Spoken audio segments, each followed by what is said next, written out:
Salut à tous, c'est David, le professeur FPV, et bienvenue sur ma chaîne Professeur FPV. Pour cette deuxième vidéo, on va parler de ce que j'appellerais le kit FPV pour débutants. Alors, FPV, First Person View ou pilotage en immersion. C'est-à-dire que je vais piloter la voiture à très longue distance. C'est comme si j'étais assis aux commandes derrière le volant pratiquement. Mais en fait, tout ceci marche avec un kit émetteur-récepteur que je vais vous expliquer. Alors pour commencer, la chose la plus importante, c'est l'émetteur vidéo et le récepteur vidéo. Donc j'ai commandé ça sur un site chinois, Banggood. Je vous donne le lien dans le descriptif ci-dessous. Alors un émetteur vidéo, qui est le plus petit, et un récepteur vidéo. Attention, particularité, c'est que mettez toujours l'antenne avant même de le brancher. Parce que si on allume l'émetteur vidéo sans antenne, il est grillé tout de suite.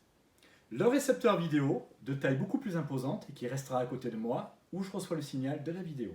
Après, forcément, il nous faut donc une caméra. Ici, c'est le modèle Runcam que j'ai choisi.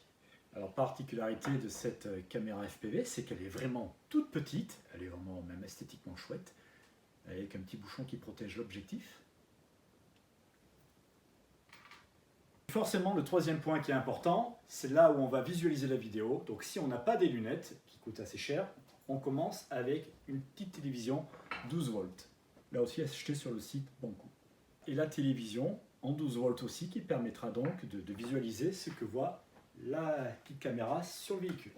Alors pour résumer, émetteur-récepteur, télévision, caméra, les trois outils indispensables au FPV. Ce kit de base, il y en a à peu près pour 120 €. J'arrondis à 40 € x 3, 120 €. La chose la plus importante pour faire du FPV, il faut, allez, je vous le donne en 1000.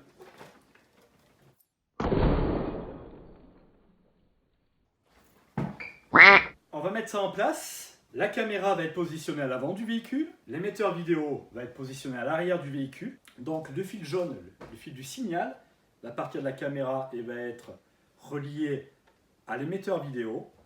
Et concernant les fils rouges, le signal plus, et le fil noir, tout ça, ça va être relié en Y, on y reviendra plus tard, et tout ça, ça va être branché à un petit accu de 1350 mAh, c'est un accu 3S, qui sera masqué à l'intérieur sous le capot.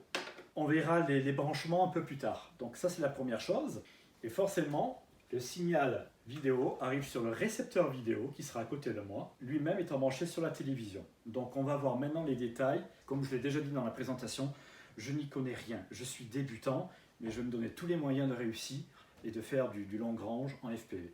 Alors la radiocommande de mon Evo, c'est bien, c'est sympa, mais 400 mètres, c'est que dalle pour moi.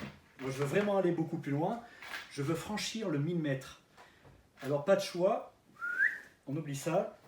Et on passe à ça, Futaba, radiocommande. Alors j'espère ne pas m'être trompé.